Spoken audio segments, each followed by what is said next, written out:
Morning, everyone.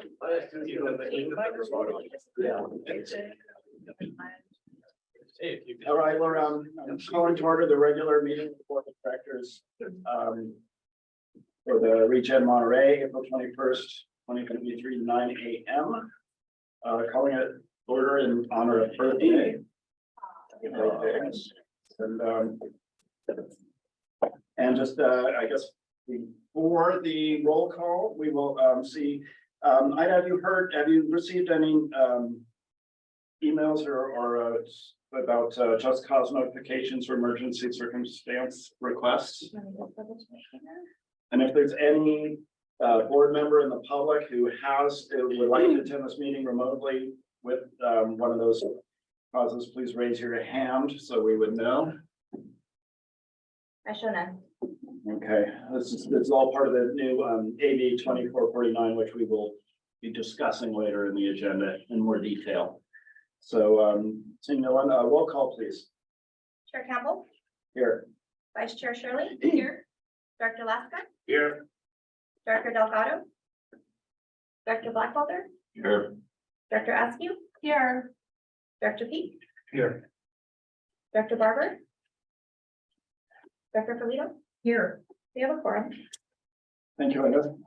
Will you please join me in reciting the Pledge of Allegiance?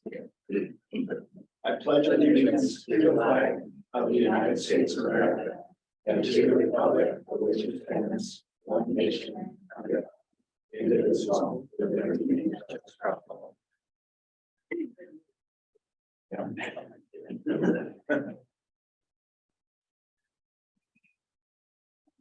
Thank you. Moving on to public communications. Anyone wishing to address the board on matters not appearing on the agenda may do so now. Please limit comments to a maximum of 3 minutes. The public may comment on any other matter listed on the agenda at the time the matter is being considered by the board. For information about submitting public comments in writing in advance of the meeting, please see the meeting information section of this agenda.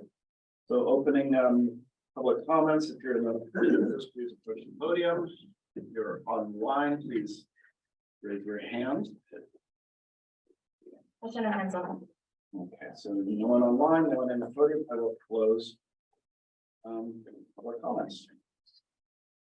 Moving on to consent. These matters include routine financial and administrative actions, which are usually approved by a single majority vote. Individual items may be removed from the consent for discussion and action. Item 1, approved minutes of March 24th, 2023, regular board meeting. Item 2, approved report of disbursements and board and employee reimbursements for March 2023. 3, received March 1, 2023 Finance Committee study session summary. And 4, received March 1, 2023 Personnel Committee minutes. Is there anyone on the board who would like to pull any of these items? Their discussions, seeing none. Is there anyone in the public who would like to either pull one of these items for further discussion or comment on the consent agenda in general? Please approach the podium if you're in the chambers or raise your hand online. I show none. All right, closing public comment on the consent. You have to give notification of how we'll receive the minutes in the future. Oh yeah, just a little update on items 3 and 4, because the standard procedure has been that the minutes are approved by the committees before they come to us. They tend to be a month behind, and I requested that we receive the draft minutes so they're more current, so we can read what the most recent meeting was about, and then they will be approved at the next meeting of the committees. Yeah. Is there any reason why they have to be approved by the committees first? I mean, because I think most of us are reading the minutes, like we're reading our committee packets, we're reading our packets here. If there were corrections, we would all be present here to be able to make the corrections.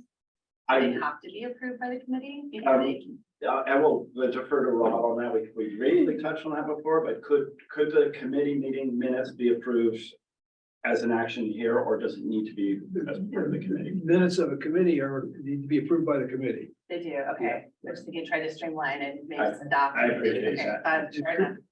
Makes it a little cumbersome, but that's the appropriate way to do it. Okay, okay. But as was mentioned, if as you say, if there wasn't, something glaringly wrong, it would We have. would catch it. You'd catch it right here, right now, and you would be made aware of it, and then, of course, if it can always come back to the, a correction can come back to the board. Sure.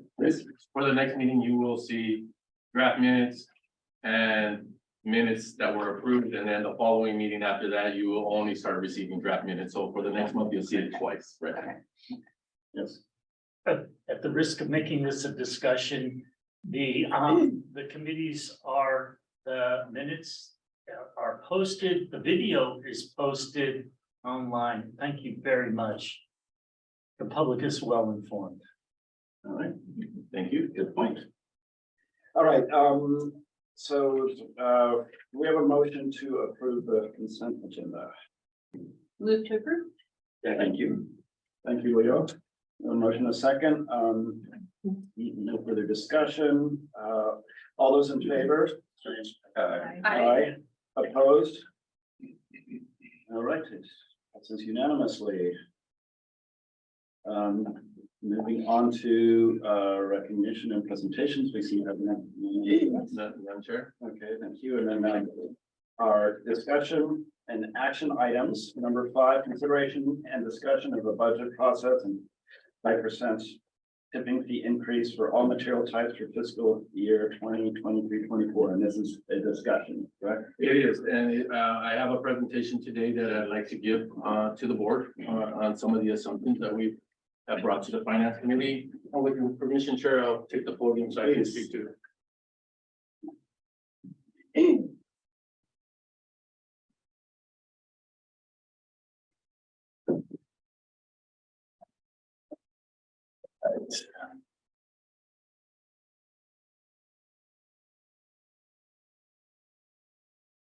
Oh. At this point, we would like to introduce the rate increase proposal for fiscal year 2023 and 2024.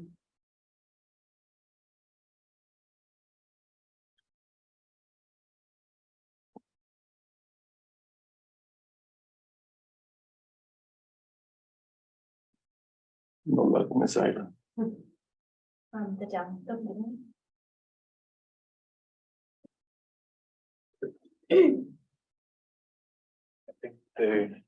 This. Be off and on.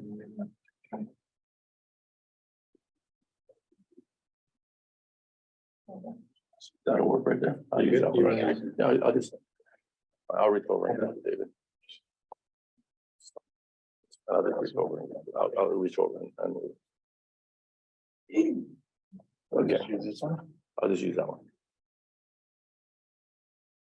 That's something to be working either. Exactly, that thing down to the bottom. Yeah. We can put it behind the. Good. It's using my mouse. Well, it's yours. Well, thank you, Ms. Ida. We did try this earlier and it worked. Yeah. Of course it did. All right, so we're requesting the rate increase guidance to prepare for the preliminary budget. And as I discussed, we brought this up with our finance committee. We're estimating a 5% disposal increase, and it's in the area of 5%, mainly because we use some rounding factors in there. So there may be some rates that are just above 5%, some just a little bit low, based on historical practice with that estimation. We're seeking the board guidance for the rate increase to propose in building our preliminary budget is a 5% gate rate increase. Increase to the MERV processing fee charged to processing single stream recyclables for Recology, which comes from San Benito, and Republic tons that are coming from Salinas. Green waste recovery in district and waste management Monterey County in district as well. Also are at $40 a ton. We also have City of Watsonville that is currently at a processing rate of $40 per ton. When I initially have reached out to Recology, we did implement a $5 increase, which was above 10% in the prior year. They did have concerns with another request of another $5 to kind of get them to the $40 processing fee. So we tentatively have come to an agreement that they would broach on it just above 5% increase at $37.50.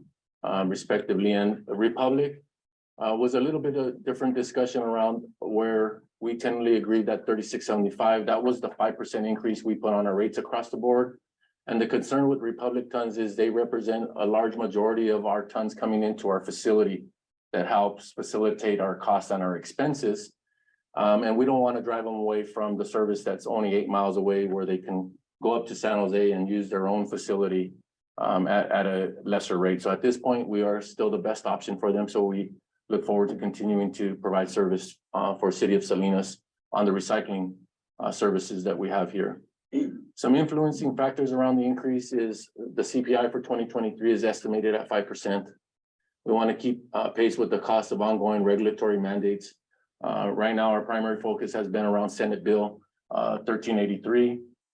We have other mandates that are ongoing as well, and mainly the compliance of what we're trying to accomplish here at the district. We want to continue the path to create reserve. We have one additional reserve that we have not gotten to, and we would like to include it in this year's budget, is the post-closure reserve. And we've been able to implement 2 other reserves that will be beneficial for the future of our organization. Is that capital and the post-closure is the upcoming item that we'd like to introduce. The supply chain and labor cost increase for the last 3 years and the next fiscal year are continue on a steep incline. We continue to see cost of goods, fuel, labor, everything is going upwards. And so I think we're just really want to be in a place where we can keep up with those costs that are expected to come in the prior fiscal year.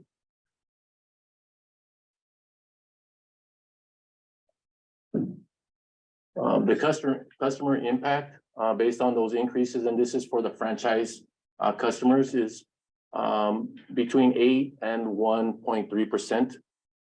We have the smaller cities that pay a little bit less on the cost for a service, San City being the lowest, and then Carmel by the Sea being the highest. So that's where the range factor comes in, is how much is the existing bill, is the recourse of how much is our disposal increase influencing member agency, franchise hauler to the customer increase. So it's about 1%. And then we'll have the flat 5% for the South Hall customers that come in. And here are some cost factors that have impacted our operations. Labor negotiations and higher cost of employment, ensuring that our workforce is taken care of and that we are not going to have a revolving door around high quality employees that we need here and to be able to retain them. We have higher volume of organic material that we're seeking to continue to help other agencies and our own agencies to do a better job at keeping organics out of the landfill. And again, Senate Bill 1383 is the big driver of that. We had a volatile recycled materials market. Over the last year, we way underperformed the prior year. It's roughly about $2.6 million a day in a shortfall of sales of our commodity through the MRF. Fiscal year 23 and 24, we have the battle of the inflation rates and trying to keep up with demand of parts and fuel. We just had at our last meeting the cost for lining per acre, and 5 years back it was 230,000. This year it's well over 400,000 in the cost to line our landfill areas that we desire to continue to fill in. So we continue to see that fuel prices, shipping, cost of construction, and then finally we want to build in that last reserve that will make us have forward sight on the cost of closing. And to the point we're not closing for about 100 years, but if we add a little bit of dollars set aside, we can make sure that we'll be responsible in maintaining the landfill after it has to be closed down. Here's a little table, and this is the rates, the disposal rates on top left-hand corner, and then left-hand bottom corner is the MRF processing rate. So as you can see, one of the desires when I got here 15 months ago was to really streamline the cost of processing. So when I look at the MRF, we're approaching the $40 mark for everyone, non-member agencies and member agencies will all be paying $40 a ton for the processing, which we feel is where we want to be at. And as we look up at the top scale, when we look at our disposal rates, you can see the increments of 5% being applied to the existing rates. Average ratepayer increase is about 1.1%. As I mentioned in the prior slide, it's about 1% in the impact to the franchise rate to the customer. The monthly increase for residential is between 20 cents and 56 cents. I think last year it went into the 90 cents because we asked for a 7% increase. The monthly increase range for commercials between $1.78 and $4.59. And the estimated revenue to ReGen Monterey is roughly about 2.1 million. The ReGen tip fees are the third lowest in the Tri-County. And there's some factors to consider when you look at the gate rate. There is some agencies that will use other methods to collect revenues, AB 939 fee, transportation fees. So other agencies may have another source of revenue. So gate rate is not always the true definition of the lowest rate. And we'll see different agencies do it a little bit different. This agency really bases it off the gate rate. Next slide. Oops, that's me. Here's the increases here by city. And I think we distributed this out to the board members in the past, just to give you guys an ability to look at the impact to your city directly when the franchise hauler comes with their proposed rate. Oh, may I ask a question? Sure. Why is Carmel so much higher? Because of the service that is being provided by the franchise hauler. So in Carmel, there is the on and off property services that was being provided. When they go onto the property? Yes, so that adds a significant cost to the type of service that's being rendered there. But that is one of the drivers to why Carmel by the Sea has one of the most expensive rates. Yes, and unfortunately, about half the town doesn't realize it, and they leave their cans out anyway, Yeah. paying for things people don't use. And that may be something to consider in a future agreement is that service required for that city or franchise that is carried with the franchise hauler, but it's a good note. Impact by jurisdiction for the single stream recyclables processing. City of Monterey is not subject to single stream processing fee here at ReGen Monterey, and primarily because City of Monterey has its own processing facility that they currently use. 8 member agencies will not see a single stream recycling increase. That's all the member agencies here will not see a processing increase in recycling. Next year, we may be back with this item to decide whether it's time to raise the processing for member agencies on that rate. It's maintained its existing rate for some time. Next slide. Recent benchmarking, we kind of went into Northern California and looking at a per ton basis, we're amongst one of the lowest in the systems that provide service in Northern California. Customer garbage and recycling bills vary widely from city to city, as Director Farrelito mentioned. It's kind of based on what you're expecting from the hauler to provide to your city, what's needed. ReGen Monterey disposal rate tip fees are the 3rd lowest in the region, based on some historical data that we continue to collect. John Smith Road landfill is the lowest at 57 a ton, but we also know that they're going to face some financial impacts because they're trying to have an expansion, and they're also looking at some options where if they do not expand, what would be some alternative options to the expansion. So we'll wait and see what is determined out there at JLS. Here's the chart where we can see the areas around us, and we can possibly expand more and get into the South Bay and maybe a little bit farther down south into the Paso Robles to get a better range. But this is folks in our vicinity that we compare ourselves to, and respectively, we're still kind of right in the middle quartile, lower bottom quartile, depending. Again, the revenues that each agency is receiving is sometimes not only based on strictly the gate rate. I guess just a question on this slide. Salinas Valley, is this an apples to apples comparison, or are there other fees for Salinas Valley that don't show up in this graph? There's other fees that don't show up in this graph. I really want to thank Garth for this chart, and it's something that is new to the presentation to the board, and this is MSW received from franchise, from regional tons and South Hall. And we had a couple of versions of it. You can see all the different folks that are coming in as a regional ton, but it kind of really distorted the pie chart. This gives us a good graphic presentation of the volume that's coming into our facility. Material, solid waste, regular trash. Yes. Yes. Landfill. The regional tons of the tons, always feel like the larger region, The external region, the Yeah, non-members, non-member region. non-members. Outside the district. Right, Yes. okay, thank you. Now, And I think this could live in the white paper that we've talked about. Because it does give you a really good depiction, and I think we can talk about what it's gonna describe. Why we do business the way we do business today by receiving out external tons, so it'll build its pathway probably into the white paper if you guys have comments around it. It really gives you a good idea. There's another version of it where it has all the outside folks, Watsonville, Santa Cruz, San Benito, whoever's on that list. It's there, but it's a little bit tougher to see that clear picture of the way we're doing business today.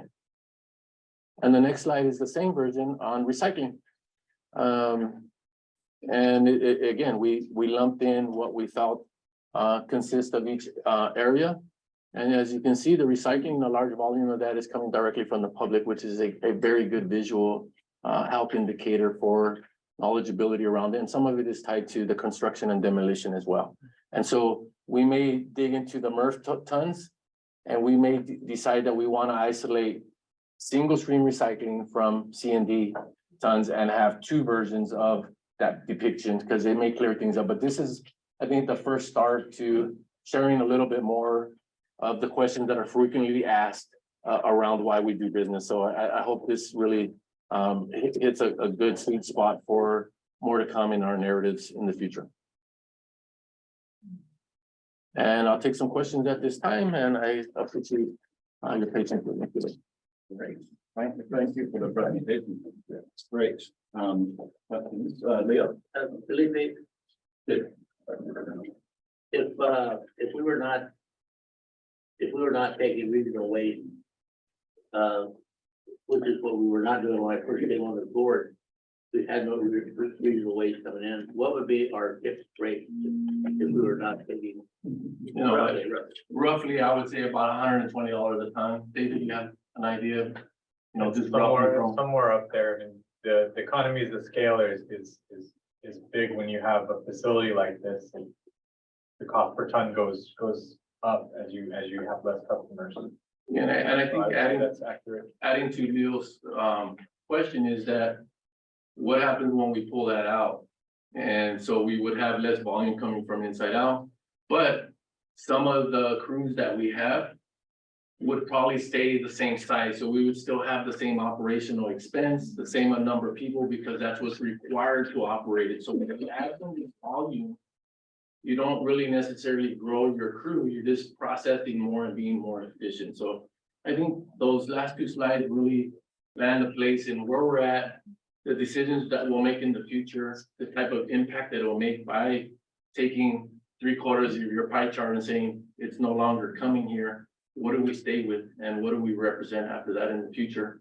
How long will our landfill live after that? Are we doing enough to pull organic material? Are we pulling enough recycled material out? But I think it gives us a good glimpse of, usually this board has questions about what material and why that material, and when we're building our pathway there. But I think that was a clear representation of our current business model that we've had in place probably since maybe 2010, when you guys started prepping to bring in more volume and really trying to bring down our cost of operation by inserting additional volume so we can be effective and not have low volume with high number of people working, because that's what you need to operate. Thank you. I have a question. Go ahead, Karen.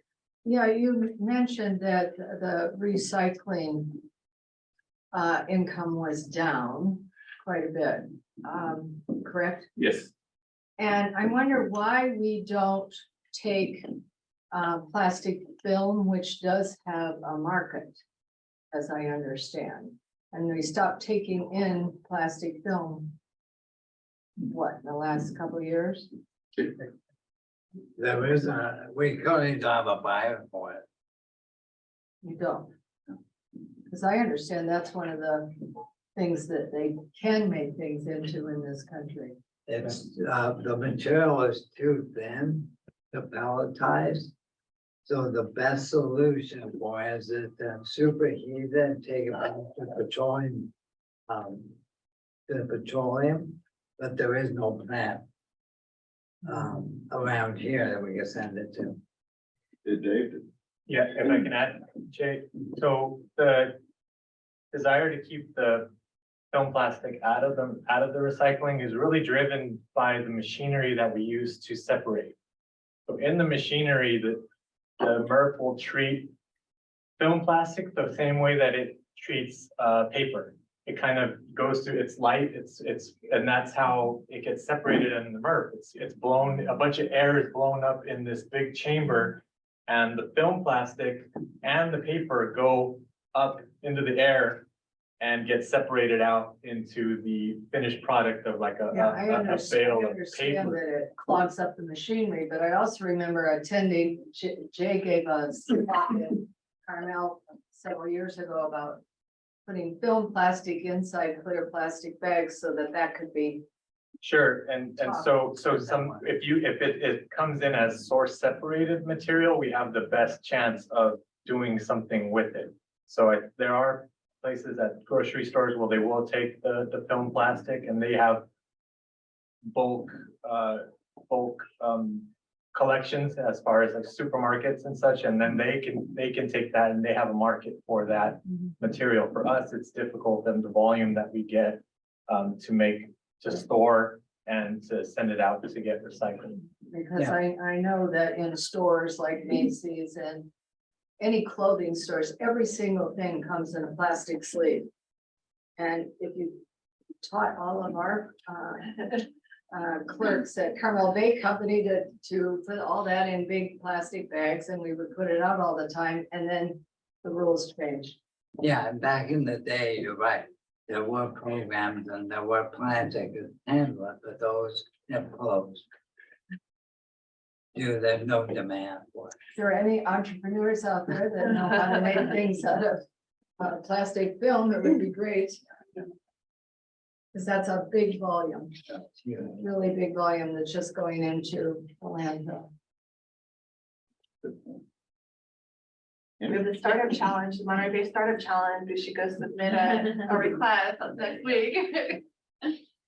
Well, and just on that subject, I think that there is opportunity that lies in between. We know that we have neighbor next door that deals with a lot of film plastic. It may be ideal for us to ask, what are they doing it? How are they distributing it? Or is it just coming straight to the landfill? Because in the past, like Jay says, you had a lot of big firms working directly with ranches because there was a large volume of it. They could get, 4 or 5 dumpsters full of this material, receiving it in a small scale, small bags. Maybe we can just contribute when they're actually doing something with the material. But if the market is not there, it's one of those items where if it has dollars associated to it, everybody's doing it. Once the dollars go away from the state to support it, nobody's doing it no more. So I think it's a challenge, but you're well heard, and we'll continue to look for a home for that stream. Yeah, there was a plant that took all the ag plastic. We would collect it and ship it to them in Cerebellum, and it burned to the ground. That was all right. Kim? Felipe, thank you for this presentation. I appreciated hearing all of the reasons why this tip increased, and I agree with them. I know I'll probably have questions from my cities. I'm wondering, can you help me translate our 5% increase, how that relates to, each of our resident increase? Like, Yes. what are the steps to those increases? So, what we're depicting on that slide, I don't have a slide number on it, but it's the one that has the rate by city. So what we did, we asked HF&H, which is Hilton Company, and what they do for us is they take the existing rate And then they break out our disposal component for us. So we don't do the math on it. We allow a third party to do it, so we don't have our hands in the number. And they break out all the existing, they're the oversight of the member agencies that do service with green waste recoveries. And so they just break out the existing cost and our disposal component that applies. So when hypothetically, if green waste came to you and says, hey, we want a 5% increase, and that equals for them $6.10, then you would, only for your city would represent only 28 cents of that bill would be disposal.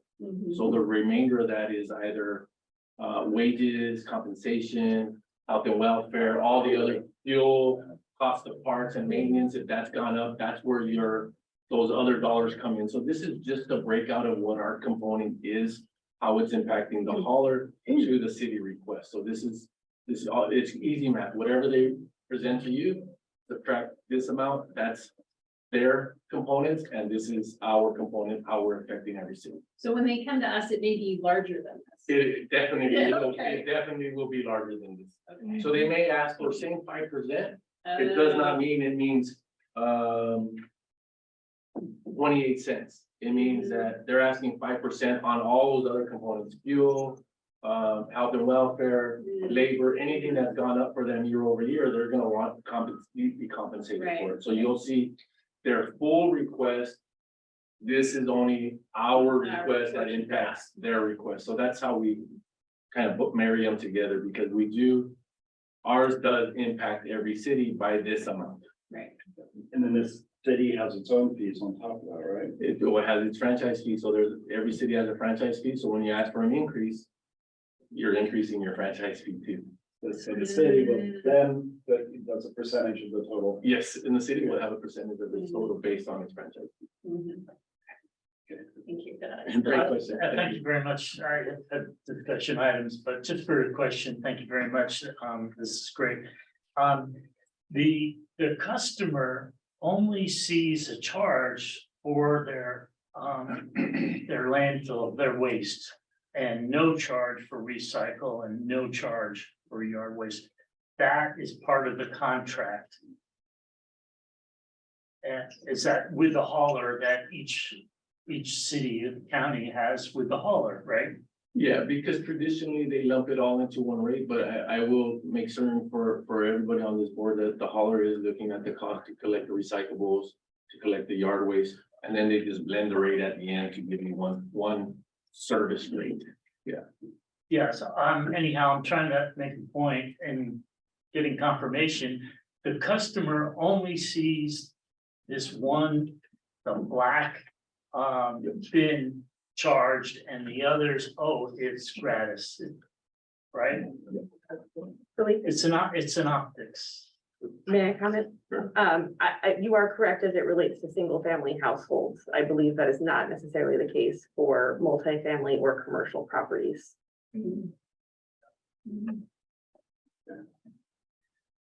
Thank you. Couple questions. So our rates are still competitive even after we do this. I believe last time we discussed it, we were with something like 1,000. I love it, 1,000 publicly owned landfills in the nation, and we were in the lowest 100 as far as tip fees go. I assume we're still gonna be very competitive that way.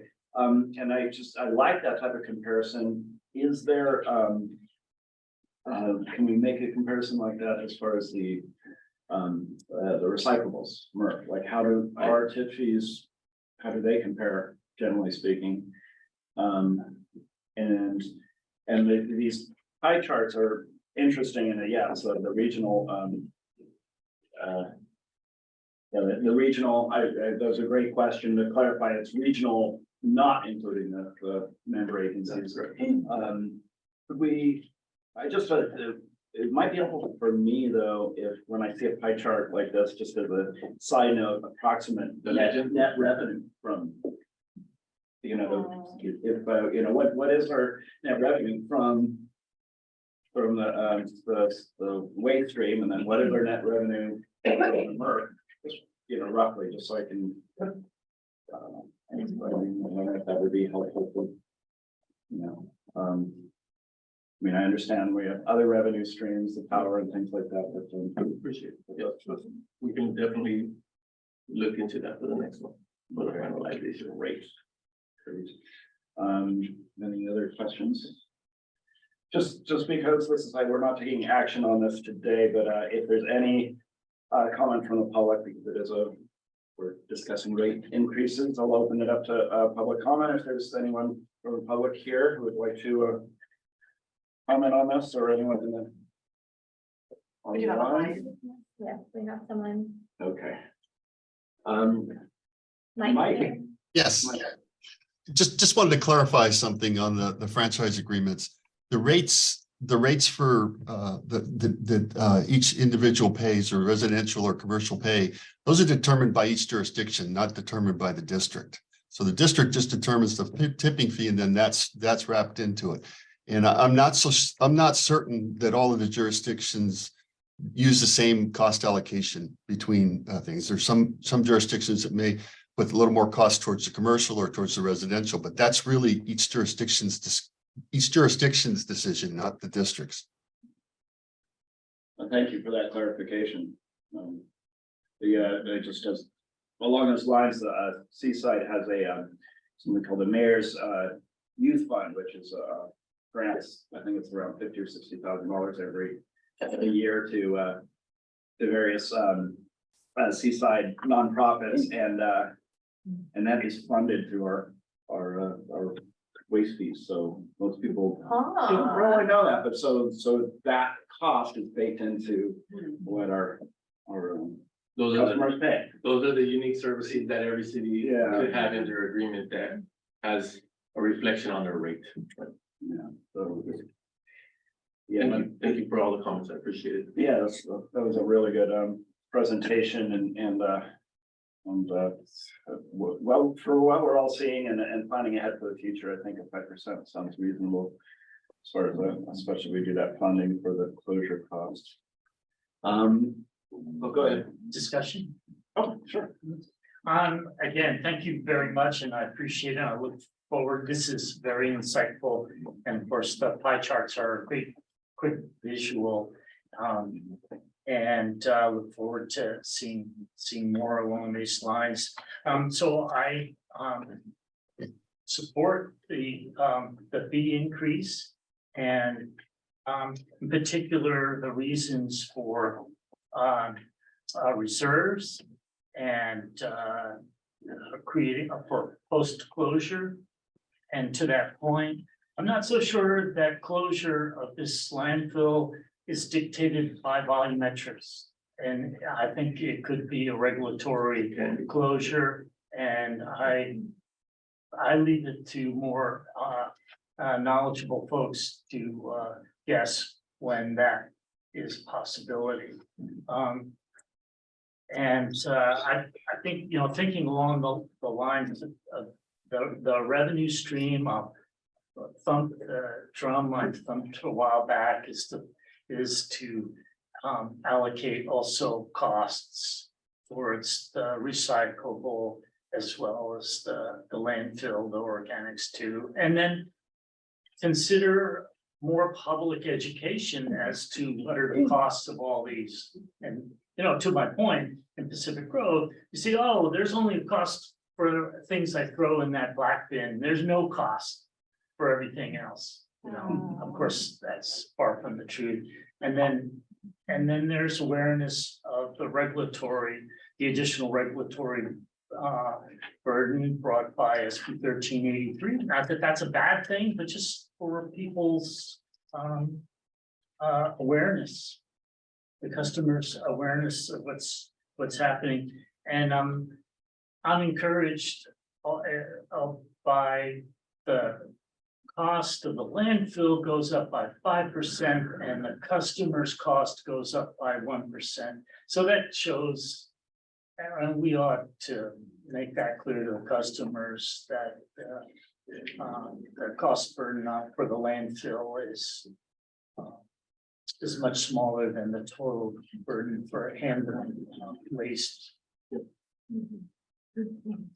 Any points? Thank you, Mayor. Appreciate the comments and the support. Does it require action? No. Okay, because I thought you heard a motion. I was like, I'd be happy to second that, but I don't think you need an No, action. he was just asking for more Okay. discussion or Okay, discussion. got it. As opposed Could to. agree or disagree. We agree.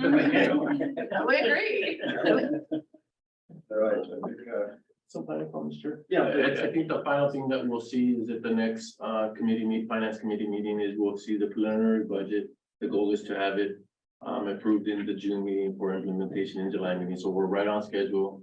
I'd like to thank all the teams, all the leaders, supervisors, and everybody for their input on building a budget that we're looking to be very tight, right? Whether it's plus or minus 3, I think that's a good expectation. I think our goal is 10. But, you know, I'm a little bit more aggressive than our overall goal, so I'm pretty excited where we're at today. Thank you. You know, I'd like to make one more comment. After Mayor Peak said that education is crucial because I think people also right now are all flustered and upset by state mandates coming down and wondering why we have to do things. And I think the reason why we're doing things has to be repeated over and over and over. This isn't punish anyone. This is to address greenhouse gas emissions, filling of landfill with things that are reusable and recyclable. That educational process that has to be repeated every single time that we talk to our constituents about why we're getting fee raises and so on, is that component. It's, you know, it's something that as Californians, we all have to pitch in and do. And let's get behind it and get going on it, you know. Because they forget why we're doing something. Especially when we have to dump their messy compost things in their bin. There's a reason. All right, I think, thank you. Yes, excellent presentation. I look forward to hearing what the finance committee thinks of the first look at the budget. And again, it seems very reasonable considering all the additional burdens we're 1383 that we're, and then post closure fees. So it seems like a very reasonable number to me. You So know, one thing we might need to follow up on though, after fee increases is coordination with the illegal dumping task force is if there is any increase in the illegal dumping after a fee increase.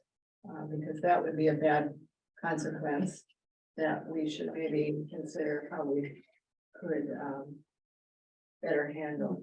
I do have something in my general manager comments around litter abatement. I was able to meet with the district attorney's office and their special team. Jay and I met with them yesterday, so I have an update on litter abatement as well.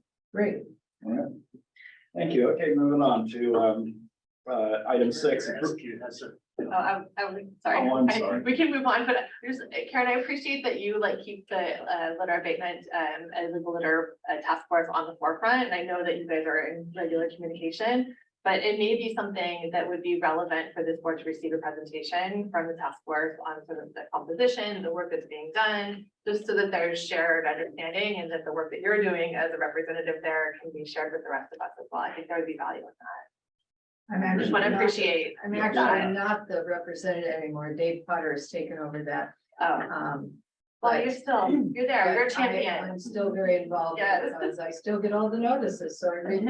I'll just maybe make that as a request for a future Yeah, agenda item when we have time. I think that's that would be well received. Thank you, Wendy. Okay, item 6, approved memorandum of understanding MOU with the operating engineers local 3 OE3 allies unit, effective date July 1, 2023. All right, thank you, Chair. At this time, we'll have Director Torres give a brief update on it. All this committee has received information along the way. And as you see, the LSE unit has a new name in there now, the Allies unit, after our last negotiation. So over to Ms. Berg. Thank you, Felipe. Good morning. So as I reported at the last month's meeting that the district management and the operating engineers local 3 had reached a tentative agreement that has since been ratified. We shared with you the details in closed session of the tentative agreement, and it is now included in this packet, along with the final MOU that hasn't, we've incorporated all of the changes based on the tentative agreement. I'm happy to review them with you or answer any questions. I guess high level, we have a 3-year contract. And we did work with the union representatives in changing the name of the unit. That was something that was overdue. They were known as the laborers and sales clerk unit. And we considered several names. There were 2 top titles or names for them. One was frontline unit and then the allies unit. And we landed on the allies unit. Is there an ally to conservation, allies to the rest of the equipment operators? And without their support, we would not be able to do what our mission asks us to do. So happy to answer any questions that you may have about the new labor contract that's before you. Thank you, Director. Thank you.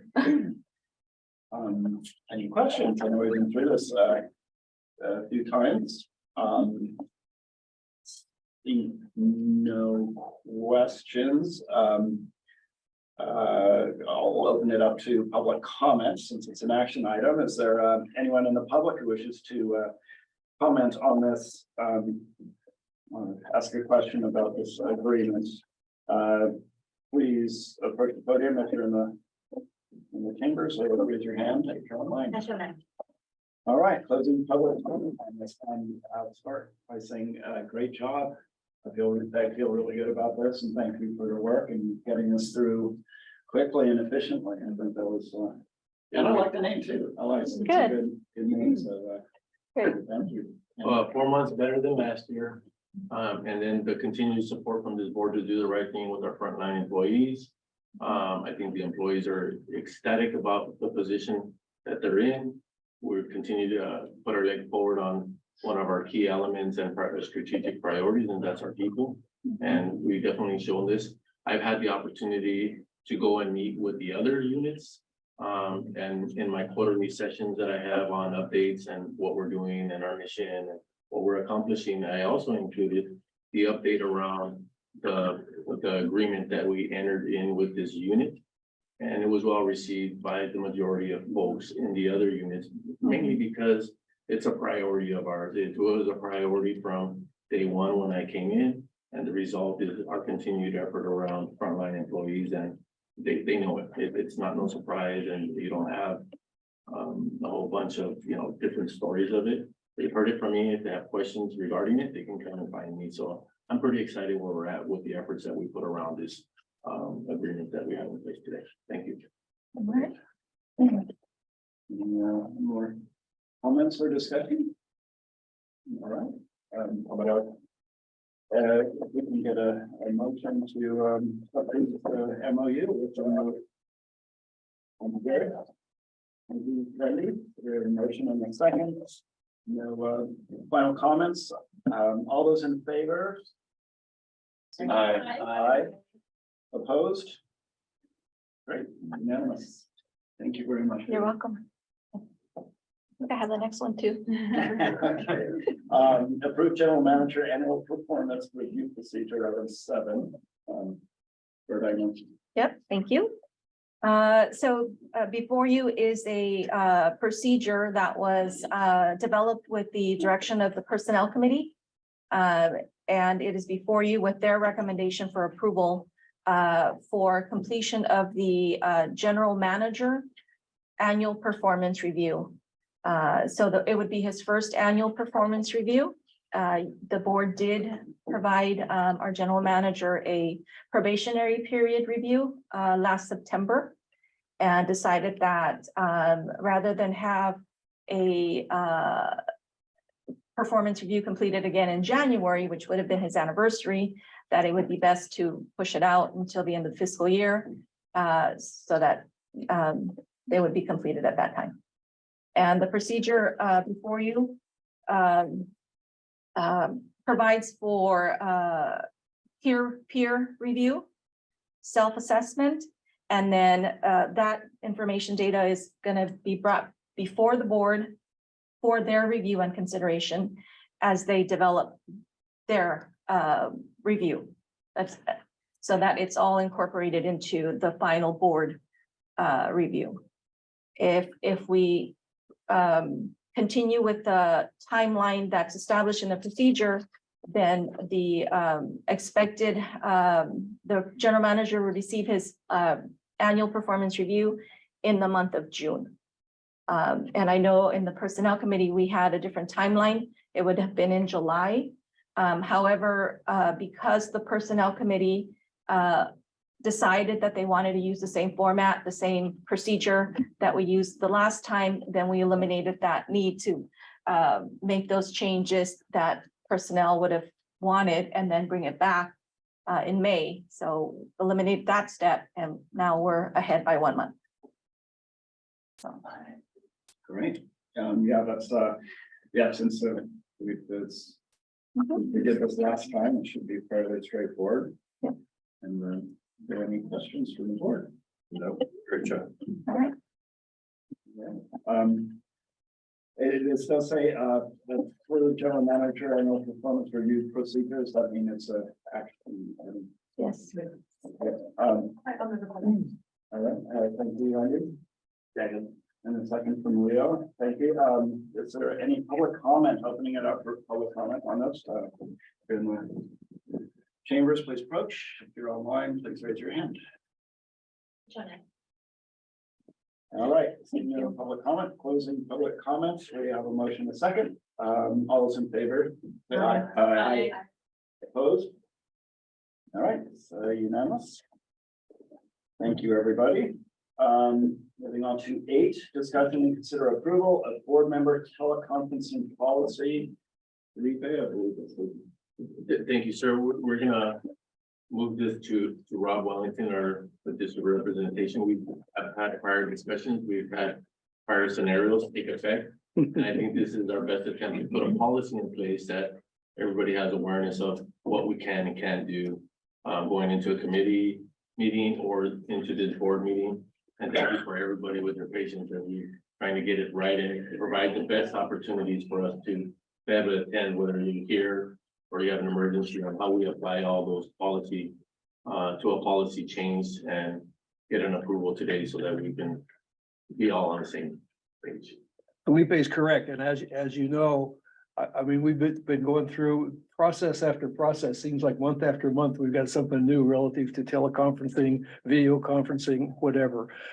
So you might recall that back on at your meeting of March 17th, we presented to you a memo that said, these are the teleconferencing, video conferencing rules that will apply as of March 1st. And so as of that time, there were 3. And the one we had been using it included was under AB 316, which you might recall required every 30 days you had to have a resolution to continue to operate under video conferencing for another 30 days. But it was just prior to the anticipation that the governor was going to be setting aside the emergency declaration, which he did on February 28th, as I recall. And so that the going into what had been approved back in December or such, it was AB 2449 was coming online. And so that was one, and we discussed all 3 of those processes at this time. The governor's declaration was set aside. So AB 316 is no longer available to us. I don't miss those 30-day resolutions and trying to figure out how to fit within those 30 days or not. But anyway, I thought it'd be worthwhile that we just bring you up to date and touch once again on what's going to be the primary application for video conferencing, teleconferencing is AB 2449. And so I've prepared this draft memo, the memo, and it covers a proposed policy for your consideration, and hopefully we'll adopt. And then that will at least give us a process that you will all have in mind, that if you need to refer to it, what we need to do, it will work for everybody going forward.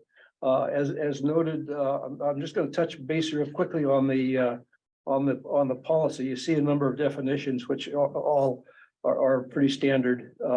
And then there's a provision under what's Article B, which is called General Public Teleconferencing. And that's where we keep available the teleconferencing ability to use Zoom for the general public, staff members, anyone else who wants to participate. It applies to everybody but board members. Board members are limited only to two provisions to attend meetings via Zoom and via video conferencing. And as noted, those are in Article C and D.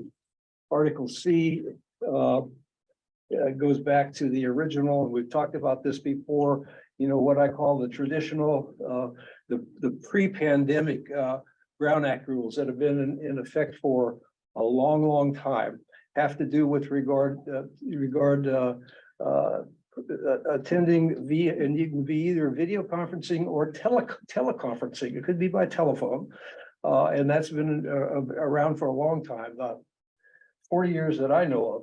Anyway, it provides that you can, if you're going to be absent and want to participate via teleconferencing or video conferencing, you advise the district in advance, and so that the agenda that goes out will include your anticipated location to participate in this meeting. This has all been used for, as I say, for a number of years, and it covers it. You could be on vacation. I'm going to be, I've had people participate from Paris, from Hawaii, et cetera. They're on vacation.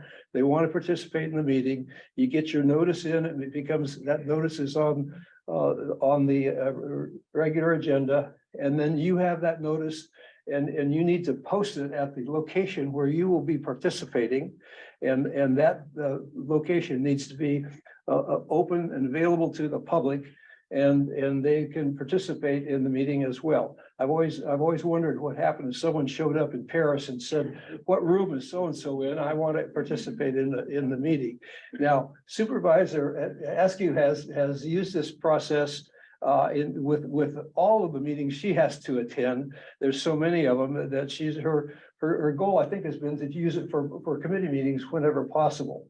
So at the last committee meeting, her location was listed as her office in Marina, and as a public, and so she could participate in that process. That's been around for a long time. What's new is AB 2449. And that has the discussions. It creates two categories: a category of the emergency circumstance, and we call it the expanded under. It's under section D in the policy. It has to do with either have to have just cause or an emergency circumstance, and then each of those are defined specifically, and they're limited. No longer, you no longer can use, you cannot use AB 2449 if you just happen to be out of town on vacation. There is one of the processes is if you happen to be out of town on business for your public agency that you represent, or this public agency, that qualifies as a opportunity to participate via video conferencing. AB 2449 only applies to video conferencing where there's audio, there's visual and audio. It doesn't apply to the old teleconferencing. You can't just call up on the phone and participate under 2449. It requires that you use a Zoom electronic process to connect. As I say, you have then at the bottom of page of the memo, you see the definitions. There are a number of definitions of what qualifies as just cause, and then you have a number of definitions of what apply to and qualify for emergency circumstances. With regard to each of those, you need to notify the district in advance up to the start of the meeting that you wish to attend. Can be that late. We urge you to notify earlier than possible. And with regard to the just cause, all you need to do is notify the district that you have just cause. There's no process for the board to say, oh, that's a good cause or not a good cause. You just notify it, and if it falls within that category, there's no process for the board to vote or anything like that. Unlike the emergency circumstance, that talks about you notifying that you have an emergency situation. You define what the emergency situation, it even mentions in there that you can describe the emergency situation by hopefully up to 20 words. And it implies that somewhere there'd be 20 words written, but there's no requirement.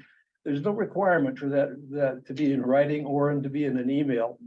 You'll see we've added that process as a potential, as a recommendation that you send in an email in advance, which gives everybody a notice, and you can justify the emergency circumstance, as I say, by up to 20 words. You don't have to disclose any medical secrets involved that otherwise are under law not required to be disclosed. And those, so that if that's provided, when that's a request for emergency situation, and at that time the board then needs to vote. Yes, we approve your request. Hopefully no one's, I can't even visualize that we won't be approving a request, but the law says if the request is not approved by the board, you can't participate as a board member. You can participate as a member of the public, but that's all. So anyway, those are the circumstances, I think it's outlined pretty, you have to leave it up to Sacramento and the legislators up there when they work on new legislation to come up with something that's so convoluted and complicated. The other, with regard to the final step is that you have to notify, there's a process that you have to disclose whether there's any other individual 18 years of age or over present with you in the room from which you're video conferencing and their relationship to you. And so that's, I don't know what they had in mind, but I'm not even going to try to get on that one. So that basically covers the process. It's mainly just to be aware in advance, hopefully, and notify the district in advance.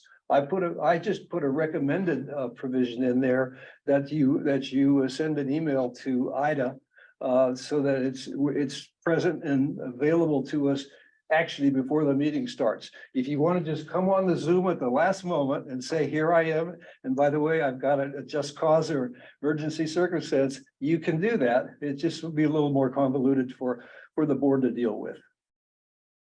I can't think of anything else. Yes, please. Just to add to Rob, is Helen and Ida have worked together to start notifying in advance of the meeting to really just help with the process as well. So thank you, Helen. Thank you, Ida, for doing that. We just really want to ensure that we're prepared for any of these instances that may occur. Yeah, and that reminds me just of one other provision that's in here. Note that you can only use the just cause for up to 2 times in the calendar year. You can only use and you can only use that for both a combination of them, not more than 3 months consecutively. You can't miss 3 months in a row and attend video conferencing. And with regard to that, it'll be incumbent upon the district, probably falls on Ida or someone, to come up with a sort of a check sheet that keeps track of, so that someone calls in and say, whoa, wait a minute, you've done it so many times, this year already, whatever. So there'd be some process to keep some record keeping of just what goes on with regard to this video conferencing. Any questions? Jerry? Yeah, I have one. Jason wanted me to ask more questions during the meeting. If I'm up at Chomp, do I have to name the department that I'm located in, like emergency or critical care or wherever I have to be at the time? The notice with, if it's done under AB 2449, you don't have to indicate from whence you're calling, whence you're participating. It's back when you go to those traditional Brown Act rules that say you've published a notice, as the supervisor has done, is that it indicates a notice that's available to the public and theoretically from other people, what other people could show up and attend. I've had some people, just to touch on it, you know, in our present day, with a lot of weird stuff that we read about in the newspaper too damn often. Some people just aren't too happy to think that they're going to be, you know, on vacation in Chicago, and they're going to be at the such and such hotel, and they're going to post, you know, they don't really want people showing up and attending there. So I mean, there's some people are kind of spooked by that, but you know, after as many years as I can think of, when things used to be a little more simple, I think, that wasn't a problem, but no, you don't have to notify the specifics. No, I seem to remember you're saying that you can't take action though. Pardon? You can't take action on an item. No. Right, so that's another thing. If you're somewhere else, you can't be part of the quorum. Right, you can't be part of the quorum. Well, both of the, yeah, that's a good point. Both of these provisions under AB 2449 require that there is a quorum somewhere all together in a meeting that's available and open to the public, like this meeting. So there has to be a quorum. You can't have like 4 people calling in from outside, and because you don't have a quorum present in, you know, at the board meeting. Available for members of the public to attend. Rob, to follow up on that, if you are off premise and you're participating, do you get to vote on things?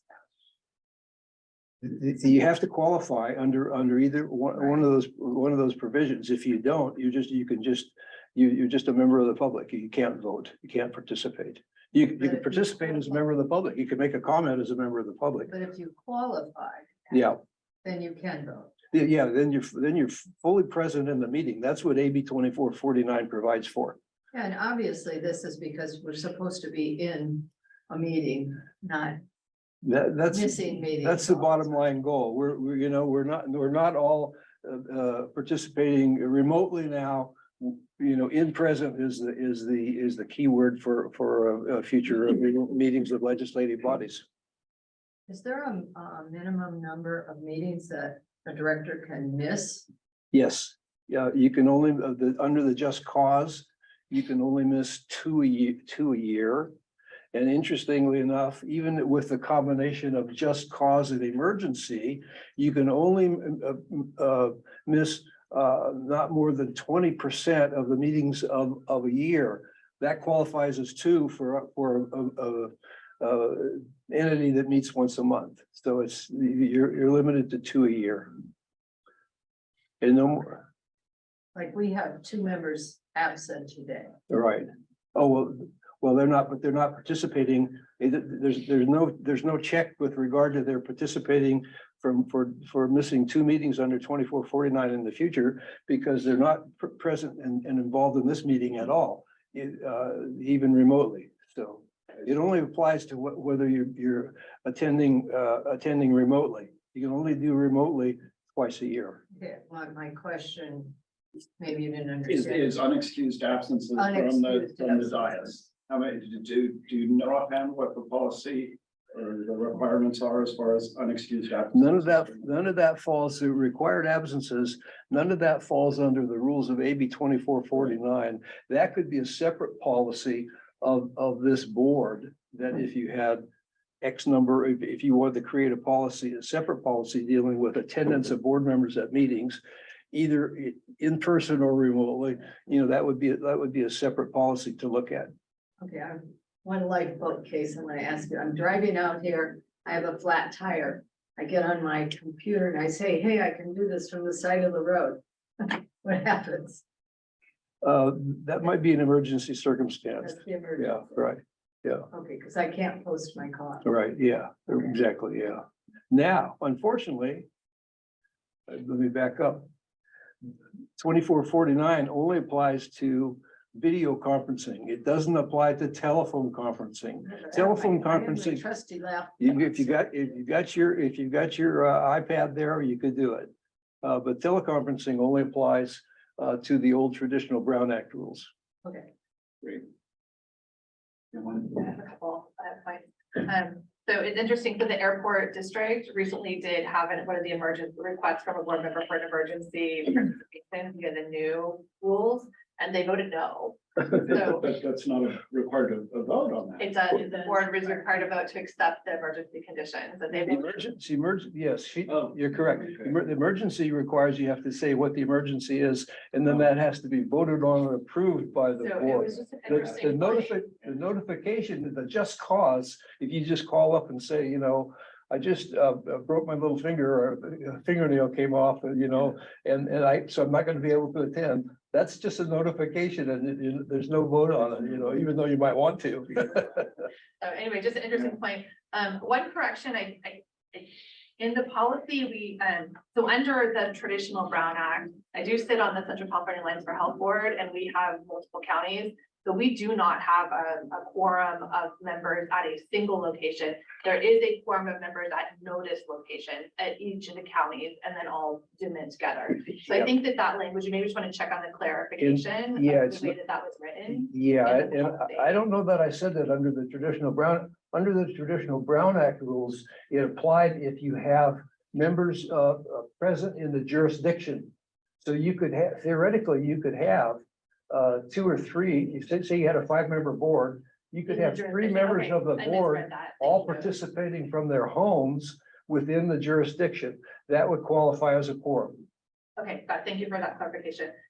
So it doesn't have to be in the same location as Right. the traditional Brown Act, as long as it's from notice location. So your question, I think, someone's question was around the quorum. Do you count as a quorum if you're calling in remote? You do count as part of the quorum, so long as it's traditional Brown Act and you're from a notice location. That was a little confusing because you said that there had to be the majority on hand. So theoretically, everybody could just call them, nobody's here. Yes, And that would be a quorum somewhere else. Yeah, if I So said that. the Traditional Brown Act and all of those locations If- were noticed. on If, your if agenda. all of the notice, everyone had noticed, or had, even a quorum had noticed, had given notice, and it was on the agenda that went out, and then it's on the agenda you post, all you have to do, you could have to have a quorum that's present within the jurisdiction. So I just want to make sure that we were all clear on that. Yeah, point. yeah, So, that's a good- When we have a committee with 3 of us on a committee, many of the committees I sit on are 2 board members, 2 supervisors, and so we'll both have our locations noticed. We're both in our location, Right. and that counts as a quorum because we're at notice locations. That's one of the advantages under the old Brown Act, those Yeah. old rules, yeah. And then I think the only other suggestion that I have is on item B, that we include maybe some, like a number 5 that gives direction. Because in order to participate in the standard Brown Act, our staff needs advance notice because that second location needs to be agendized and posted with the Correct. agenda. So when the agenda goes out, which is 72 hours prior to the meeting, you have to have notified our staff, so maybe our staff needs extra So it's time on the agenda. so that it's on the agenda. So I think we just need to be clear, so maybe add a number 5, that if a board member wants to participate via a second notice location from the traditional Brown Act, that notification must be submitted to district staff. At least, yeah, 3 business days Well, we could before. always update and post later on after it's been posted, but we still need to get a You notification. still have to have it posted, and then, and that individual is required to post that at their location. Correct. So we have a wall in our office now where we have all of the meetings that are being posted. And the other thing that I wanted to get clarification on is, my understanding is that once we post that location, we're required to be present at that location to welcome any member of the public who shows up at that location. So you can't say, well, I might be calling a remote, so go ahead and post my, my office, but oh, actually, I'm not able to be there after all, and I'm just not present in that location.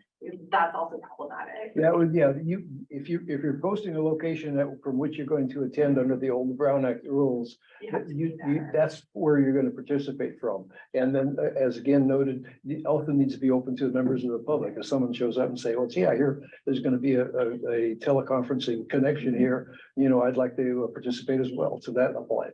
So just other little details to keep in mind. I've never heard of that occurring, but It has that is, occurred. Yeah, we've seen that happen now. Yeah, yeah. In this recent period where we're trying to figure out how this all works. exactly, yeah, no, that's true, and now you have the public is so aware of those participation possibilities that they're now aware of them, which they hadn't been before.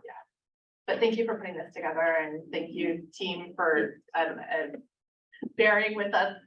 We were in Sacramento talking to some folks, and there are additional pieces of legislation coming through to this point. So I expect more changes. It's gonna continue being evolving. Yeah, Thank you. good, very good questions. So, I have a procedural question here, Rob. Just going to the agenda, I appreciate that you did put the line in the agenda. But as an example, so if somebody says it's a just cause notification,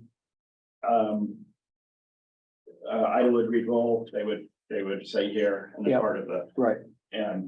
but if it's an emergency circumstance request, and again, this might be medical or something, it's just say, I have an urgent medical issue. Done. I mean, that's the way you could say, right? Yeah, unless you, I We're mean, not going into detail. I mean, you don't have to go into convoluted details, but you can say, I'm, for which I'm seeing a doctor, or which, whatever, just in general to quantify it, other than just say, I have an emergency circumstance. Guess what it is, Right, so somebody makes that request prior to the meeting, prior to roll call. Right. So then we do roll call and then we take action on that request. No, I think you would take action on the request before you do the roll call, and then they're included or not included within the roll call. Okay, so the action would come Yeah. up for a roll call. Yeah, that's why we added that. It's just, again, it's a majority vote. It doesn't require a quorum No, because there's no way to establish a quorum without roll call. well, it requires that there be, in order for it to apply, there has to be a quorum at the single location where the people are attending in person. Yes. So then we do roll call, We should do then roll we, call first. so we do the roll call and then we vote on and that, You could do it either way. I mean, but you have to keep in mind that you need a quorum. I mean, you could almost, before you do a roll call, you can kind of look around and say, we have a quorum. But that's, you could do it that way as well. and which would allow, I guess, yeah, it's a little confusing. So, and the person who is making the request is not allowed to vote? No, it's their request that's being voted on, so. Yeah. Okay, well, hopefully we never get that. There'll be a lot of the issues. I hope everybody stays healthy. Yeah, right, yeah, No. yeah. We need All right. to call Rob. So, Arlene, so if we're adopting this policy, we're It's proposed to you for adoption with any revisions that you might have in mind. perfectly fine with, I believe Wendy's addition for 5 to make sure that the clerk is notified. Finally, for the posting of the agenda, so that it goes. I'd like to make a quick comment if I may, Chair. Upon approval of this policy, this will be included on the website as it pertains to the board members policy under the governance section for easy access. Okay, great, thank you. If you don't keep a copy right by on your desk, you just what you call it. Were there any other suggested changes? No? I'll second. Who was the first? I thought you made the motion. Sure, I made a motion. And Bill seconds it, great. And is there any public comment on this opening up for public comment. If you're in the chambers, please approach the podium. If you're online, please raise your hand. All right, seeing no one, we're gonna close public comment on this on the motion to adopt the policy. Any last minute? All right, all those in favor? Aye. Opposed? All right, passes unanimously. Thank you very much, Rob. Yep, thank you. Cool. All right, moving on to staff reports, review of finance, operating and recycling reports. Thank you, Chair. At this time, we have Garth Gregson, our finance manager, give our monthly update. All right, good morning, everybody. We are 3/4 of the way through this fiscal year and in general, things are looking pretty good. The month of March was a very good month revenue wise. We were over $4 million, which is a very good sign. However, our operating expenses were a little higher at 3.4 million. So we ended up with a net income of 792, which was about 90,000 below our budget for the month. On a year-to-date basis, our revenue is still, very good. Our tip fee revenue was over budget. And that's largely due to our increased volume of material coming in.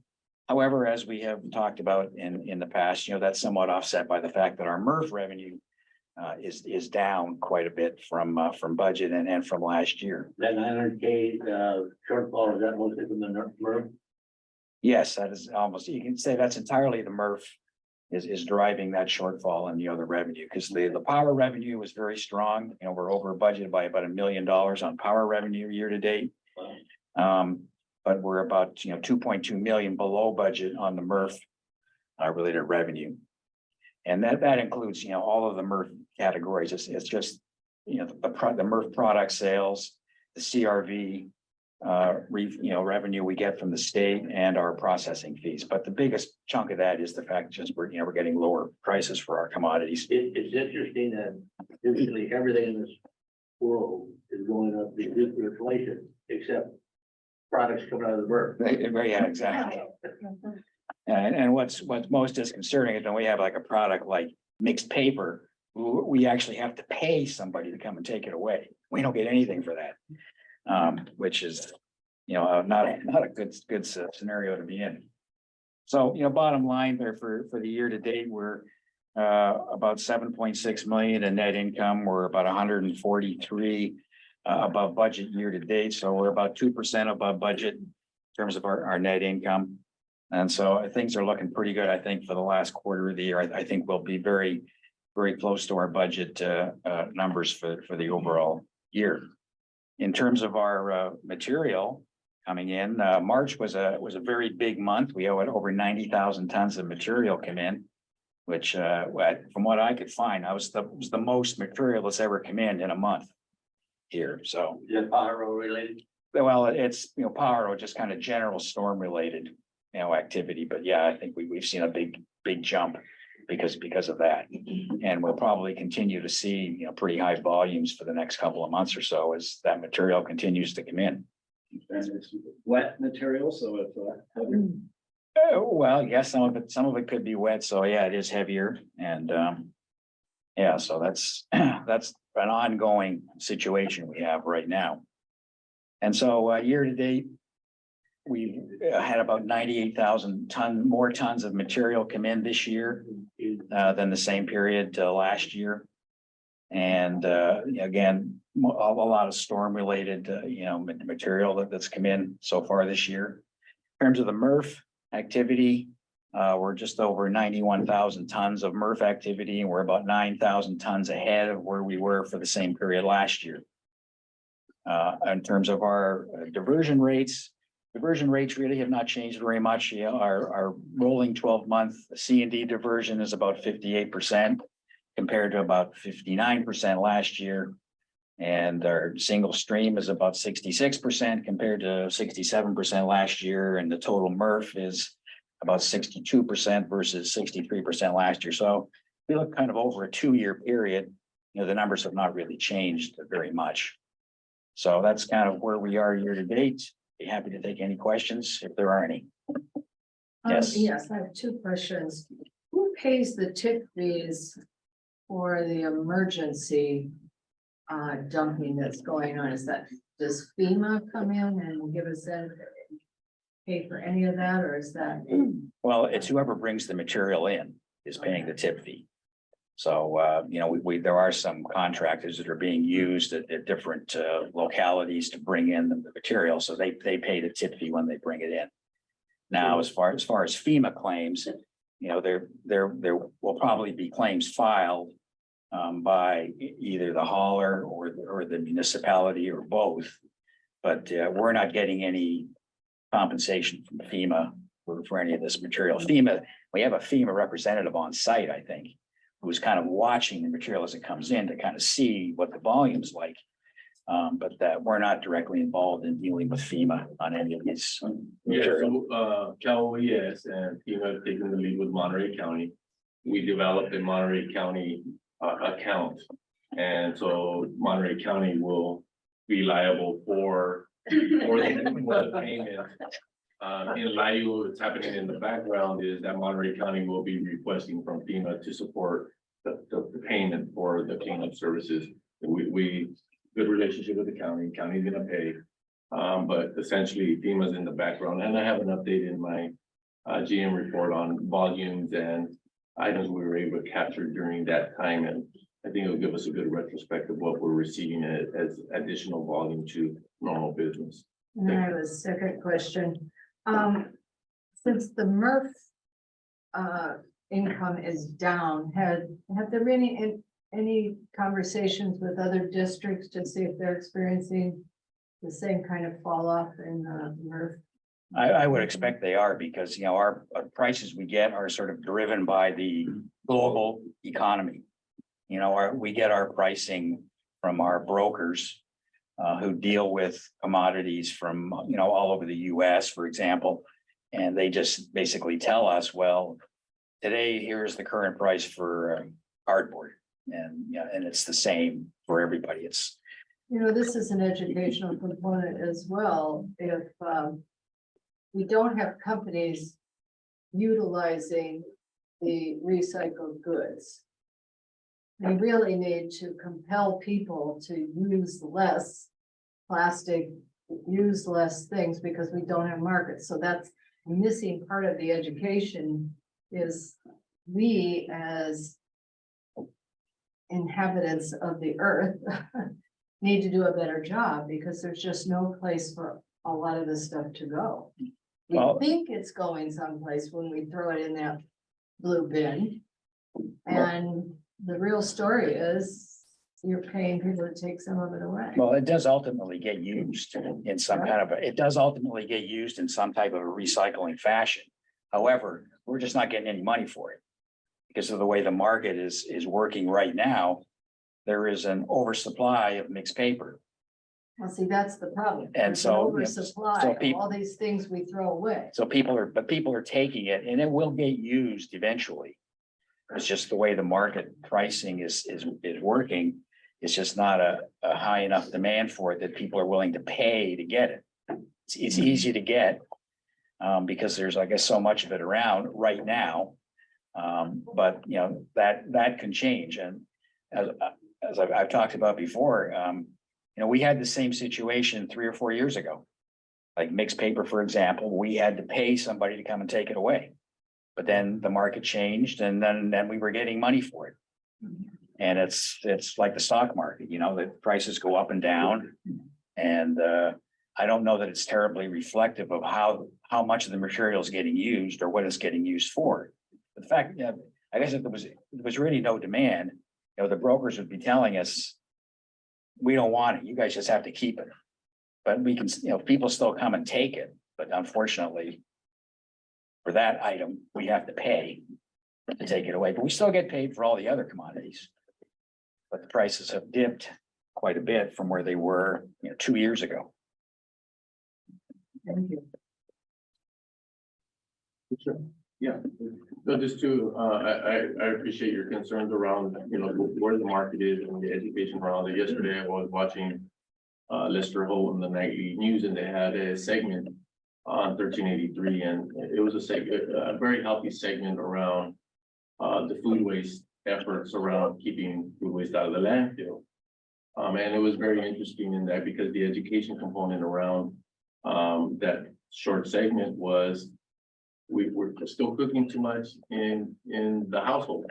And that's why we have all this excess organic that's making it to the landfill. So until we have this desirable continued education around use less, make less, you have less that's going into the field. And I think it's an ongoing effort. And I think that's why our communication team is here. We're trying to listen, we're trying to absorb, trying to work with other agencies. So we're looking at all the aspects to curb the amount of usage. But it takes effort. And yesterday when I met with the district attorney, I think they agreed on, you know, the effort that we put forward is huge. But the deterrence to not do it, we still don't have a big enough stick to influence change directly with that education component. So it's just putting them all into retrospect. I agree with what you're saying. If we're overusing a commodity, how are we sharing that with the community? But it's an ongoing battle because it changes based on those commodity markets, the value of it. You know, do we have a market where we can sell? We love that people are using it. When the market doesn't exist, we're scrambling to really change our ideals. So those values need to stay consistent because we know in that recycling stream, it's going to go up, it's going to go down, it's going to go up, but we need to stay consistent in our value and our vision of how that's going to continue to support itself in the future. We will continue to see that go up and down, but our value core is that we're doing something with it, whether it costs us money or it doesn't, because it's going to be an ongoing value that we need to carry forward, whether the market is up or down. The core vision for this organization is to value the environment around us. So we're going to try to do the right thing with those extra products. But you're right, we need to have a lot of attention, and education is never step away from how do we communicate to the public. And to Bill's point is how much can we get on the internet for it to be visible to the public so they have a clear understanding of our pathway as an organization. So thank you, Garth. I know that's a tough one, but it's going to go up, it's going to come down, it's going to go up, it's going to come down. And our value has shown sustainability, not to abandon because there's no market, because we know it usually has a rebound in there. So we have to continue to monitor those, and they will continue to change over time. Well, when 40% of the food that is produced is wasted, and that's just the food wasted, that doesn't count the fertilizer and the labor that went in to grow the food. We have a big educational problem in this country about food, and part of it is our refrigerators are too big. If you had to shop every day, you would not be wasting as much food. We didn't have to work so much, we could shop it. Big complicated area. And some of it, they say, results in your history, right? You know, if you know, some families that have developed over time have struggled to have sufficient at the table. You know, they're at a point now that they can provide, they bring a little bit more to the table because of that short influence. So there's a lot of factors that come from everywhere. There's different approaches on everything, but again, it's how much can we influence based on what we know here as an organization? And again, can we resolve everything? No, but I think that having those pillars, those stewardship, those strategic priorities are going to keep us pretty honest on our trek of what we are and what we are not doing and what's viable for us to continue to do. And we'll continue to monitor those in the future. As far as the food goes, I've always said that it's a production problem because we either produce less or we eat more. Those are the two options. And you know, it's gonna be, it's a challenge. if you don't need it, then you produce it, it's gonna go to waste. Yeah. Thank you for the donuts. I always say that. I do what I can. I have a quick question on the, I'm sorry if I probably haven't quite finished, but you said one line here says total revenue for the year is, you know, 36.7 million, with 1% of the budget. And then you say we're 2% of a budget net revenue. And I guess I've been used to conservative budgets over the years that I've seen and the various entities have been a part of. And so this makes me a little nervous, but really what this is saying is you nailed it. I mean, it's like within 1 to 2% of the budget. That's so. Well, yeah, hopefully, yeah, we will continue along that path for the next 3 months, and Yeah, all indications are that we will. okay, So, yeah, all right. we tried to do a fairly accurate budget. Yeah. Sure. So, I think at the end of it, we may add like a thumbs up or thumbs down, right? We're doing really good. We're doing really bad. There's a lot of elements to it, but I think overall, we're feeling very in a good place with what our vision is and what our mission is and with our people. So we're healthy right now. I think we have a healthy pulse. There's areas of concern like the commodity value, but we budgeted aggressive around it. We've taken a trend. We're still looking for it to rebound and start going up. So we didn't shy away from the market being low. We feel it's going to turn around. We budgeted that way. But, our overall goal is to be very, very tight on the budget. And I appreciate your comments he's used to seeing us coming in and saying we're 25% ahead. That just means we've overcompensated what we're expecting. We really want to be tight. And sometimes when you see those red numbers from our discussion it's concerning. But I think it really just says we're predicting the future. We're anticipating the change in the following fiscal year. Here's all the levers that are gonna happen. And if we can be within that realm of being really tight, we did an awesome job. We did an awesome job of prediction, the changes and execution of our plan. Thank you, sir. yeah, thank you. That's everything? That's it. All right, thank you, Garth. Thank you. That's great. All right,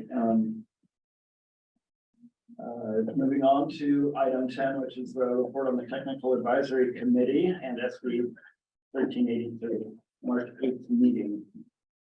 Anything? We'll have Director Schultz presenting today, her normal tech committee item. There is an item in here that considers the budget for member agencies, and we'll be talking to that in detail again.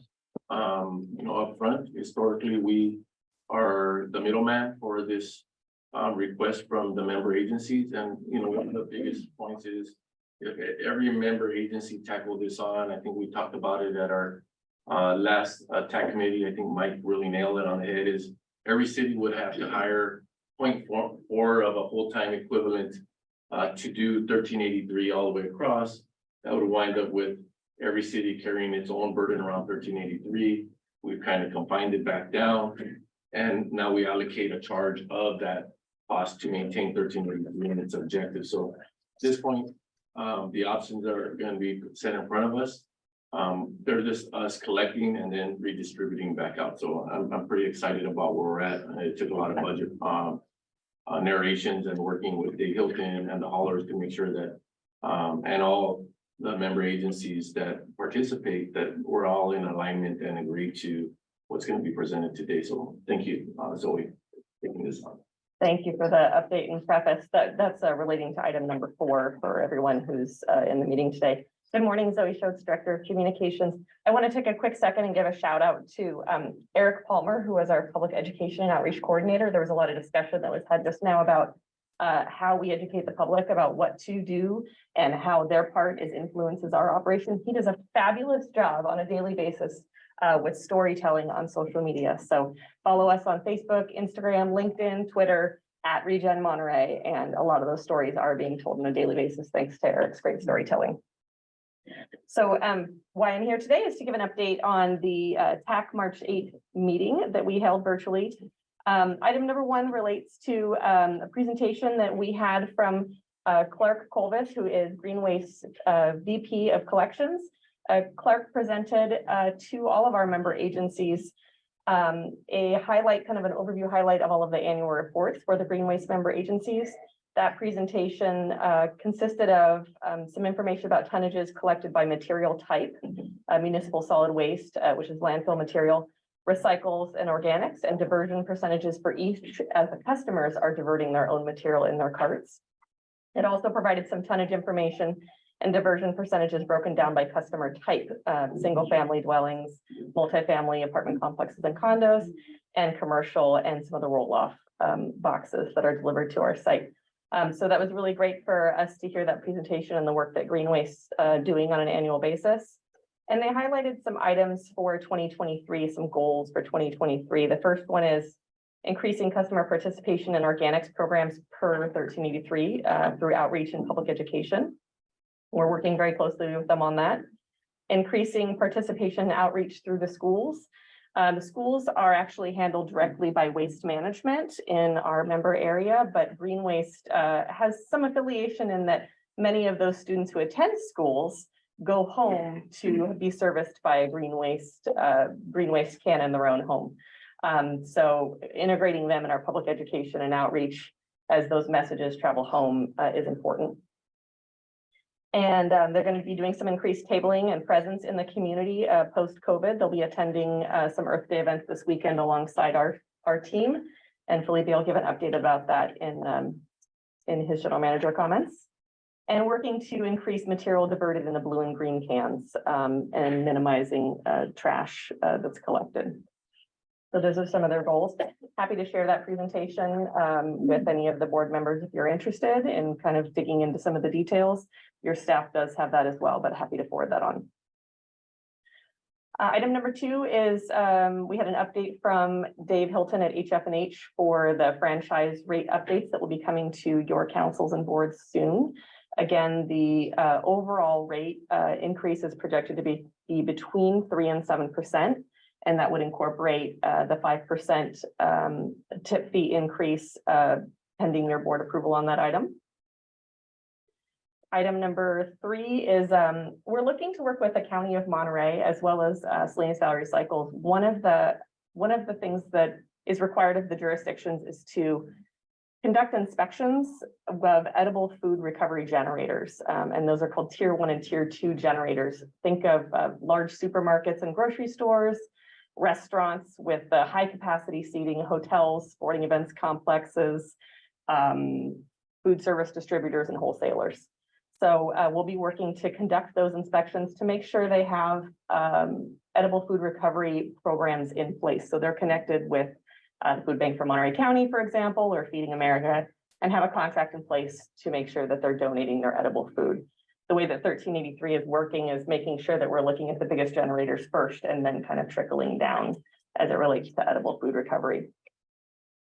Item number 4, as Felipe mentioned, we've been working on a draft budget for SB 1383 shared costs. This is an MOU that ReGen shares with each of your member jurisdictions to pool all of the funding and resources and economize the way that we roll out 1383 implementation, having ReGen implement many of these programs and all of the member jurisdictions pay in a small portion to participate and achieve compliance.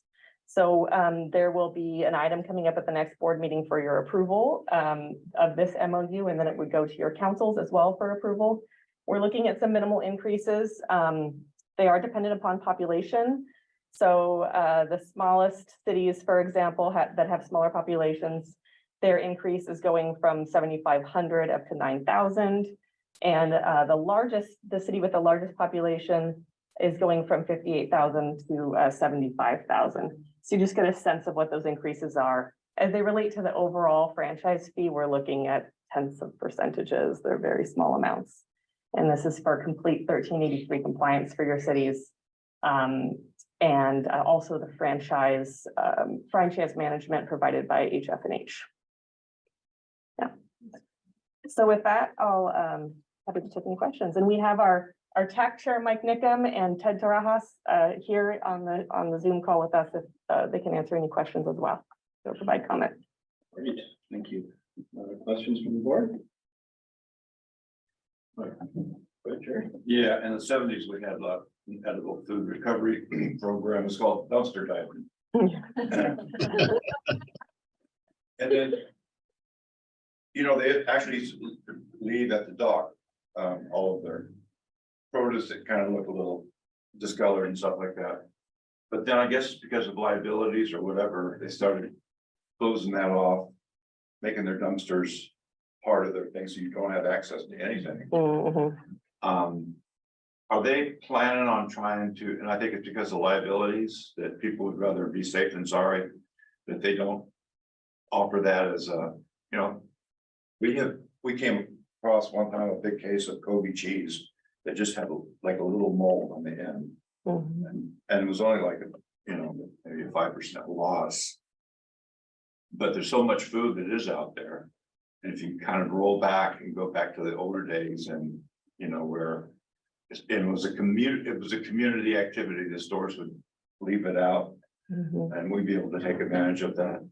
We had a place in Grants Pass, fried chicken place at the end of the evening when they were done, they gave all their chicken to us. So that was kind of cool. Yeah.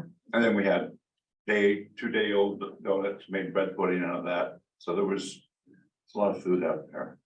That's, I don't know what you know of that's happening to pull that back a little bit to where we can start getting some more of that food. Yeah, that's a good question. Yeah, there are good Samaritan clauses within SB 1383 that release the generators of liability for those donations. So it kind of eases that concern rather. We've also instituted grants, this board and all of our member jurisdictions, as well as Salinas Valley Recycles, to help with capacity and food storage, and that's storing it at temperature. So sometimes it's refrigeration and that sort of thing. So when the donors receive food, they're able to store that food properly until it's able to be given to the organization. So I do believe that this law does a nice job of highlighting those larger generators, making sure that they're generating the food banks. And then we also have an app, I've mentioned this before, we're just getting started with it, but it's called Careit, C-A-R-E-I-T. And we're working with the smaller donators, so not these tier 1 and tier 2 grocery stores, but more like restaurants and that sort of thing that might have some overs. And they can post a donation on that app, and that goes directly to feeding organizations, and they can claim, say, like, I have 6 lasagnas that are left over from this banquet and we're not going to be able to use them. And someone can claim them and then arrange transportation for pickup. So those are those smaller donations. Yeah, that's great. Well, you know, it'll happen, just getting the thing started and rolling in. Yes. The other question is, Chuck Pooler, our city planner, is retired, so he's not representing TAC. And we don't anticipate having a planner for a little while. We have EMC right now that's taking over those responsibilities. Are we responsible to have a representative in TAC? And if so, who could we use to take Chuck's place?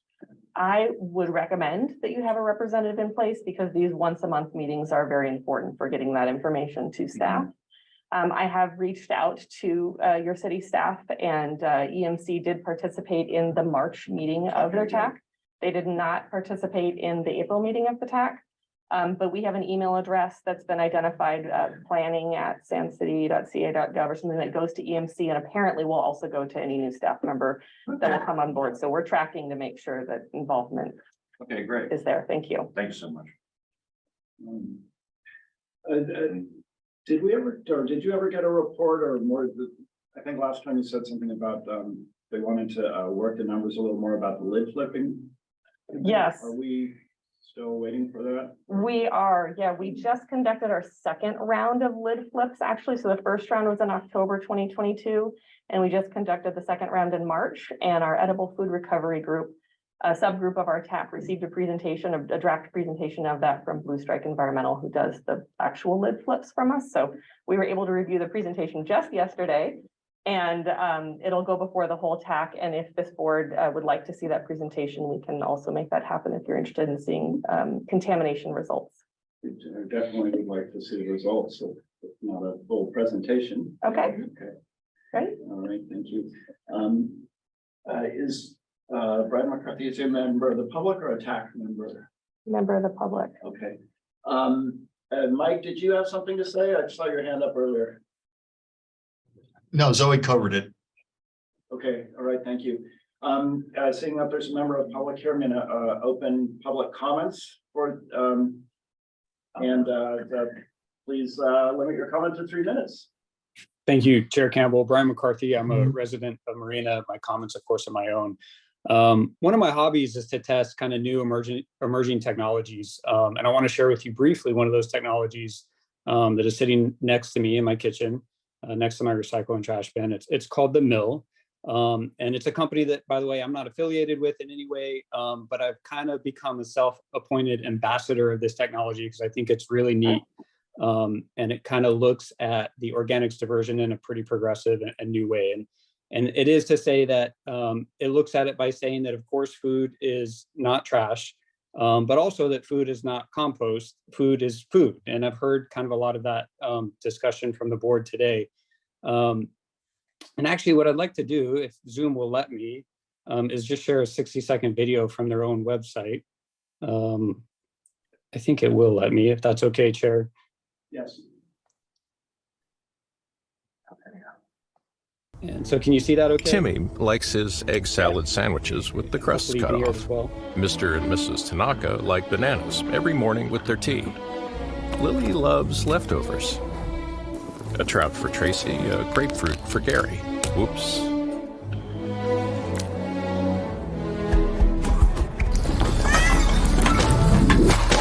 You don't usually have to see this part.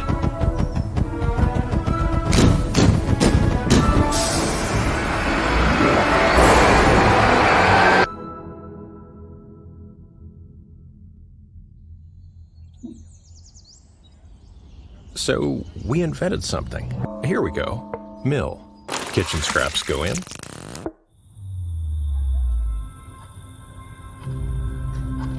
Get dried, shrunk, and de-stunk. The nutrients, those stay put. It's still food, not compost. Send it. Secret process, and boom. Back to the farm. Chickens do their thing, lay eggs, and the kid from the beginning gets another egg salad sandwich. So I hope you enjoyed that. Again, just a piece of technology that I am personally testing. I've been a huge fan of it. There's no odors in my kitchen, been testing since December. I know they are looking at municipal partnerships.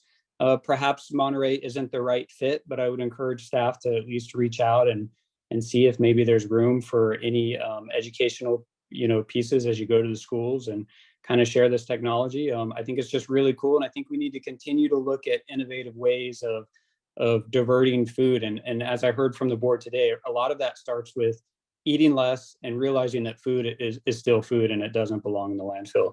I appreciate the time and I look forward to continuing to follow this. Thank you, Chair. Thank you, Mr. McCarthy. That was an interesting presentation, and I imagine staff, have you heard of this before? I've not heard of that particular item. I will say that part of our outreach is to not necessarily prescribe a one solution that fits all. If folks are backyard composting or feeding animals or reducing food waste, those are all great things. And if you have a process in place, continue to do that. We don't prescribe anything. We're just offering yet another service to divert that food from being landfilled.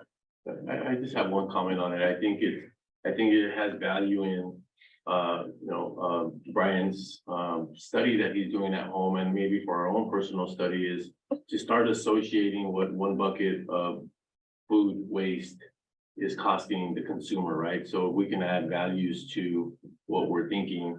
For me, every week I can throw away about 2 to 3 pounds worth of food. So I know there's value because when I buy, a piece of red meat, it's, $10.99 a pound, right? So now you start putting a value to what we're throwing out. I think you may have more people reconsidering of how much do I want to take out, because it's like taking dollars out of your wallet and going and putting them in a deposit. So I think, as we continue to do education around it, I really like, Brian's presentation. I like what we're doing here. I like that it's not a cookie cutter approach. There's many approaches that we can harness here. But we have our test is still ahead of us, and we've faced many of those tests already, but it's continuing to grow.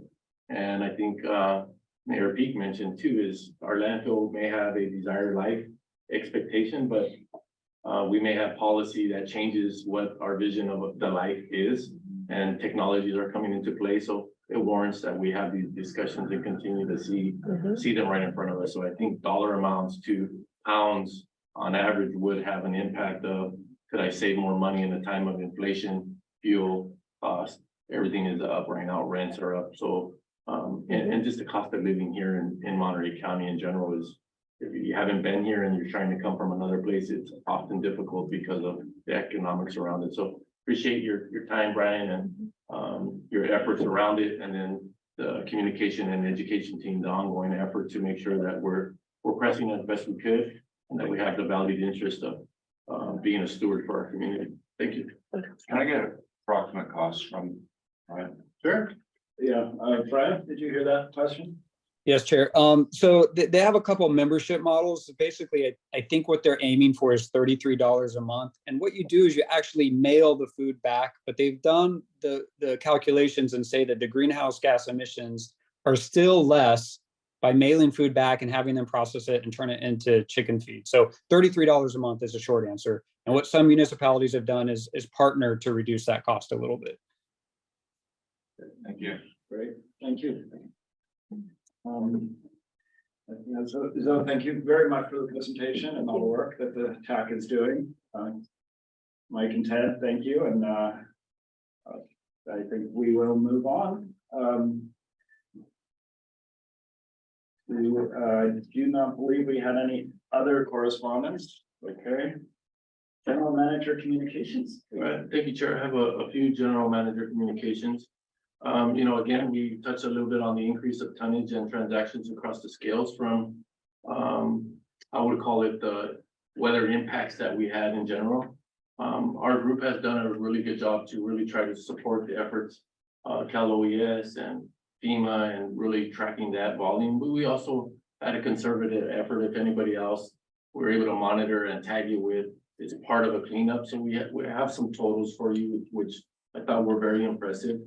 You know, we've seen the amount of transactions at the scale escalate near 1,000 a day.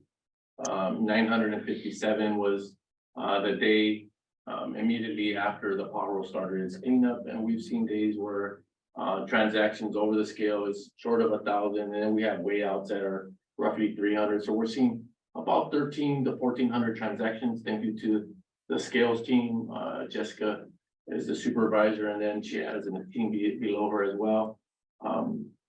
Site crew has had to get involved. We have lines going down the stretch, so we're getting support in traffic control. So doing a whole lot more around the efforts, but we've done our part to assist in the cleanup. As of April 18th, the total mixed tonnage for pothole food cleanup is about 5,000 tons. The total is again mixed tons.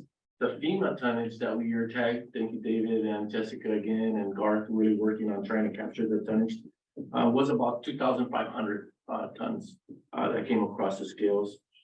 When we looked at refrigerators, we received about 15.6 tons of refrigerators that were damaged in that.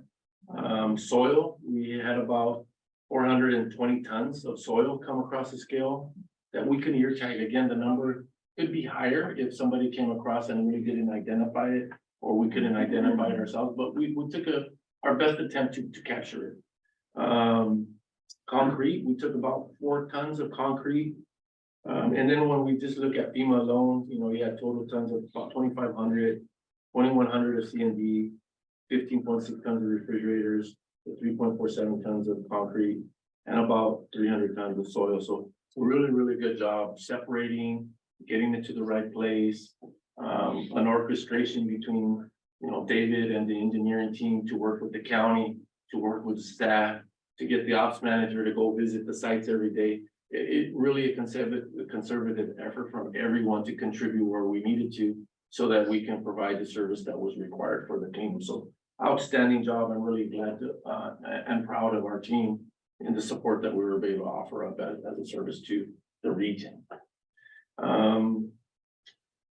Earth Day events that are coming down the line is the team this weekend. Thank you for communications and the education team. They've committed to Carmel by the Sea Earth Day, April 22nd, Seaside Earth Day, April 23rd, and then I want to say Mir Earth, April 29th. we like to encourage our board members and the public to stop by and visit the tables, where available. We also had the SWANA conference tours. There were, the Western Symposium came in, which is the chapters of California, which really originated the SWANA nationwide chapter. And so they came back together. It's been a long time since the symposium. Again, our education team, our communications team participated in the event. They had volunteers. They participated in the educational courses. So we're really excited. We had tours from Monday to Thursday where we had visitors from other areas come and visit the gym, which is ReGen's gym. And all our operations will be done. We're very proud to showcase our organization and everything that we're doing today. And people are really surprised with some of the attributes that we continue to put forward. We also have an update on CEDOS, which is the biochar that we're piloting and testing.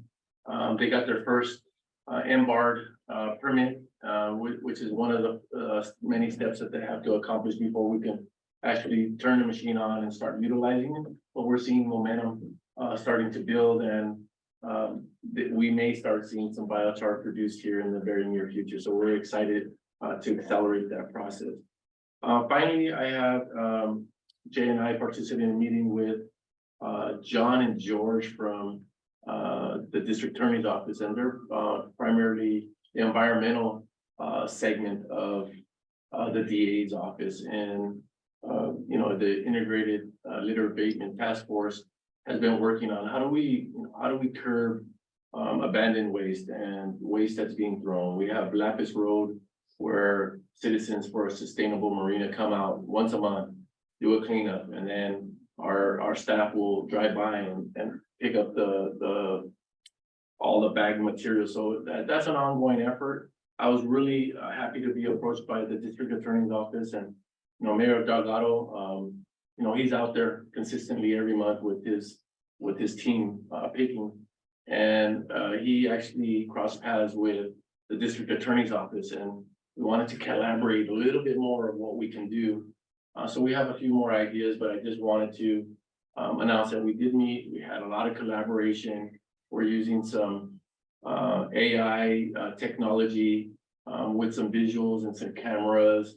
We think it's a big deterrent. So we're going to continue to work together, and hopefully we can develop a plan that can be taken to the task force as some options that will change up a little bit of the dynamics of just coming and cleaning up after the abandoned waste has been dumped off.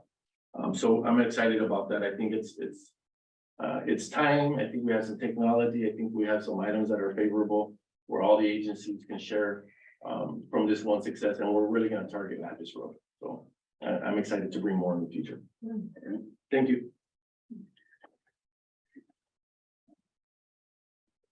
Those were all very, very good comments, positive. I like that we were able to help with Pajaro as much as we did, and that the staff really stepped up. So I appreciate that. And, I mean, it'd be miserable to find my house underwater. I'll put that. That's correct. I know. All right. Board communications. So any. I have one. Yeah. This hat gets me more attention. I have to fight my family members and our friends. They like snag it. They all want it. So I have formal requests from like all the kids at Monterey Bay Charter School want one. Everyone I know. So anyway, this has been all over the place, and I have to fight to keep up with my name in it in big black letters on the inside. So I love the logo. Love the swag, and if there's swag for sale or a swag store, I can start directing people to it. So keep up the good work. Awesome. And it's great because I appreciate Director Rude Askew's input, because she's taking it out of the region and it represents the region in many different ways, right? So I really love it. I think we really nailed it for the former past board members that really put a lot of time and effort in helping us get to the rebrand. It's taking a liking, and some people still don't like it as much, but I think they're taking a liking to all the ways we can apply the ReGen Monterey in many facets. So I'm pretty excited about it. Thank you for sharing. And I love the excuse, because sometimes some people don't know what it is, but they like the logo, and then I get to talk about all the great work that we do, and talk about trash, and so, good. All right. Seeing no other board members, I guess we can move to closed session. Rob, if you'd read us in the closed session, and we'll open up for public comments if there's any public comment after that. After you read us, let us know what's on the. Right, we just have like 2 items of property negotiations we'll take up in closed session. After the closed session, we will make an announcement or come back and make an announcement whether any action was taken or not. Okay, thank you. Is there any member of the public who wishes to comment on the closed session items? No one online, no one in the, all right, closing public comments. Thank you, everybody. For both. The board came back into open session from its closed session that dealt with the 2 matters of real property negotiations as listed on the agenda. The matter was discussed and considered by the board, and no reportable action was taken. They came out of the closed session at 11:45.